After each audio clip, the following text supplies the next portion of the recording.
The problem with our society can be found with Snow White and what's going on with Snow White. We have too many people that don't know what it's like to actually work. They don't know what merit is because they get paid whether they succeed or not. You know, they were talking about SNAP, and yesterday we shared the information about SNAP and sugary cereals and everything else that shouldn't be a part of SNAP. Well, they should be able to buy what they want. Well, no, not on our dime. How's that? And this really comes from Benjamin Franklin. He believes the best way to get people out of the circle of poverty is to make them uncomfortable in their poverty, meaning, you know, you don't get what you want. You know, you get what you need. And there's a difference between needs and wants.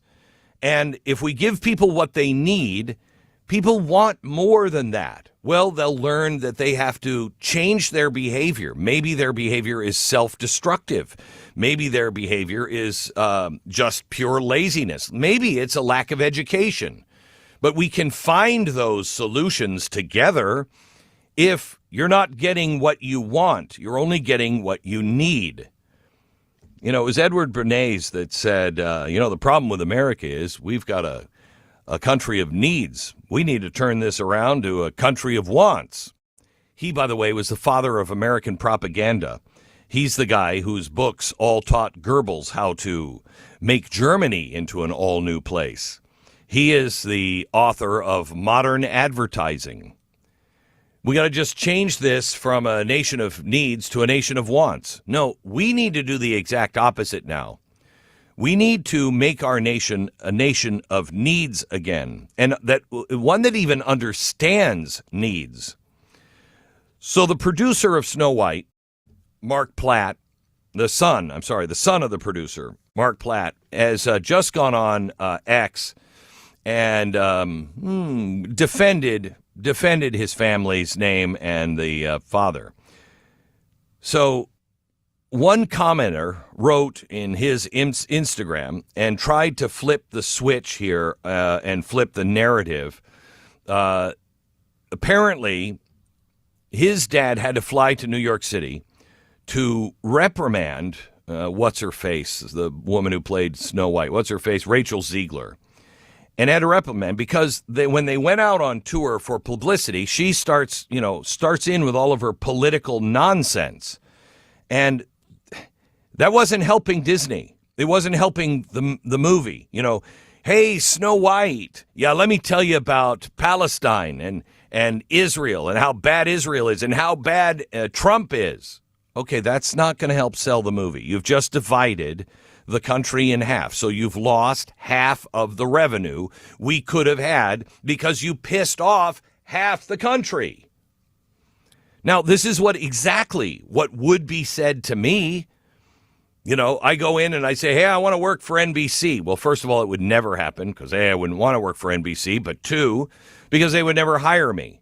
But if it was a serious consideration, you know why they wouldn't hire me? If everyone was just being honest, they wouldn't hire me the same reason why they wouldn't hire anybody from The View or Rosie O'Donnell, because I'm a polarizing figure because I speak about politics. And so I lose half the audience. When you are in mass media, when you're making movies, etc., you don't want to lose half the audience. You want to get everybody into a seat. You're there to not only make a beautiful artistic film, you're also there to put butts in the seats to make money for the company or for yourself. So he has to go across the country and say, hey, can you stop? Can you please stop talking about your pro-Palestinian views and anti-Trump comments and, you know, how this film was just creepy in the 1930s? Can you stop? This is a beloved film.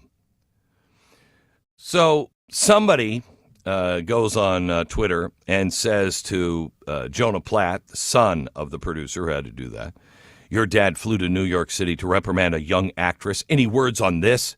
Because that's creepy as hell and uncalled for. People have the right to free speech. Shame on your father. Oh, my gosh. I'm not the son of the producer. And I want to respond to that. But the son of the producer did respond. Here's what he said. You really want to do this? Yeah, my dad, the producer of an enormous piece of Disney IP with hundreds of millions of dollars on the line, had to leave his family to fly across the country to reprimand a 20-year-old employee for dragging her personal politics into the middle of promotion for a movie, which she signed a multi-million-dollar contract for to get paid and do publicity for. This is what you call adult responsibility and accountability. And her actions clearly hurt the film's box office. Free speech does not mean you're allowed to say whatever you want in your private employment without repercussions. Tens of thousands of people worked on that film, and she hijacked the conversation for her own immature desires at the risk of all of the colleagues and crew and the blue-collar workers who depend on that movie to be successful. Narcissism is not something to be coddled or encouraged. I don't think I could have said it better. I would have said it meaner, perhaps. I don't think I could have said that better. This is how narcissistic our society has become. It's all about me. It has nothing to do with the blue-collar workers that are depending on that movie to be successful. It has nothing to do with the thousands of people, the tens of thousands of people that worked on that movie. No, it's all about her and what she believes and what she wants. You know, when I first went into Fox, I turned Fox down probably 3 or 4 times. Stu, how many times did they offer that job and I kept saying no? Yeah, it was several. Several. And Roger Ailes finally called me into the Murdoch lunchroom, and I went over to meet with him, and he sat there with a bunch of executives, and he said, what is it about our number one status and the money that I'm offering you that is much more than I think you're making now? What is it that just doesn't interest you? And I said, Roger, I know your business. I know it. You don't know anything about my business. And until you know and care about my business, I can't do business with you because I have 2 masters I would be serving. My business, my career, and yours. And I know your business, so I know the lines that I cannot cross. This is not my company. So if you say, Glenn, you're not to do that, I need to evaluate before I go into business with you. Am I willing to play by your rules? Because I can't get onto your platform and then have you say, Glenn, and then break those that would harm your company because I am being paid as an employee by you.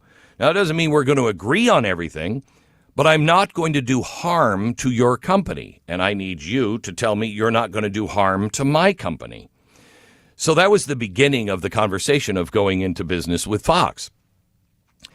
And I have pride that any company I've ever done business with, that I was a good partner. They weren't necessarily good partners of mine. Most of them have been great partners. But I've tried to do the right thing in looking at their company because they've hired me. Okay. Why is that any different than these actresses that just believe they have free speech? You don't have free speech without consequence. You can say whatever you want, but she was on the Disney dime. She's being flown to New York City to have interviews that were set up by Disney about Snow White. She was there being paid to promote the Disney movie. Not her propaganda, not her belief. I wouldn't have the right to sit there. I would have said, if they would have asked me something, and they would have tried to goat me into something, I would say it's not the time or place. I'm here to talk about Snow White. I'm not here to talk about Donald Trump. I'm not here to talk about Israel or Hamas. That's what I would have done. And if you don't believe me, well, then you haven't listened to me long enough.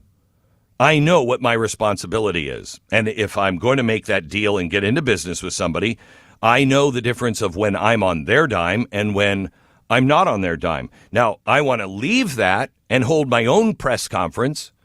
I think it's unfair to do because you are still promoting that movie.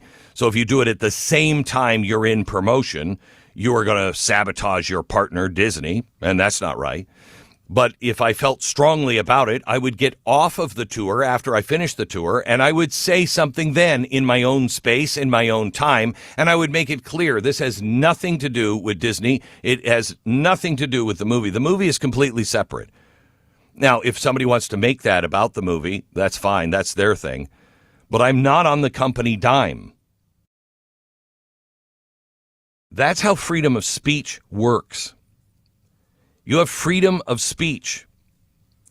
But if you're on somebody else's dime, you have the responsibility to respect their wishes and respect what they're asking you to do. What you do in your own home, fine. However, Disney would have the right, and they wouldn't have because they agree with her on everything.